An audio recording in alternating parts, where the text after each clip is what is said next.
Creatinine level உங்களுக்கு அதிகமா இருக்கு அப்படின்னா இந்த 5 விஷயங்களை கண்டிப்பா ஃபாலோ பண்ணிக்கோங்க. Hi, myself Ashwini Selvaraj. I am certified nutritionist. Number 1, low sodium.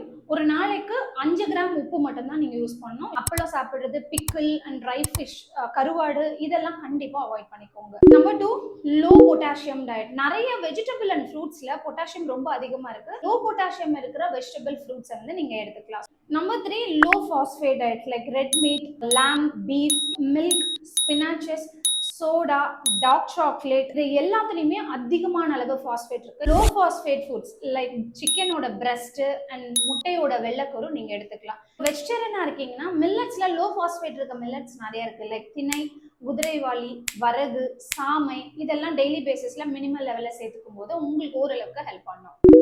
Number 4, protein intake. உங்களோட ஐடியல் வெயிட்டுக்கு ஒரு கேஜிக்கு 0.8 கிராம்ஸ் வந்து நீங்க புரோட்டீன் எடுத்தீங்கன்னா போதும். இன்னும் அட்வான்ஸ் ஸ்டேஜ்ல இருக்கீங்க, அதை விட இன்னும் குறைவா எடுக்கிறது ரொம்ப ரொம்ப நல்லது. Number 5, water intake. உங்களோட யூரின் அவுட்புட்டை வச்சு உங்க டாக்டர் உங்களுக்கு சஜஸ்ட் பண்ணிருப்பாங்க. அந்த அளவு வாட்டர் இன்டேக் எடுத்தீங்கனாலே போதும். 1.5 லிட்டருக்கு மேல நீங்க வந்து அதிகமான அளவு தண்ணி குடிக்க முடியாது. நீங்க ஒரு அட்வான்ஸ் ஸ்டேஜ்ல இருக்கீங்கன்னா அதை விட குறைவா எடுக்கிறது உங்களுக்கு ரொம்ப நல்லது.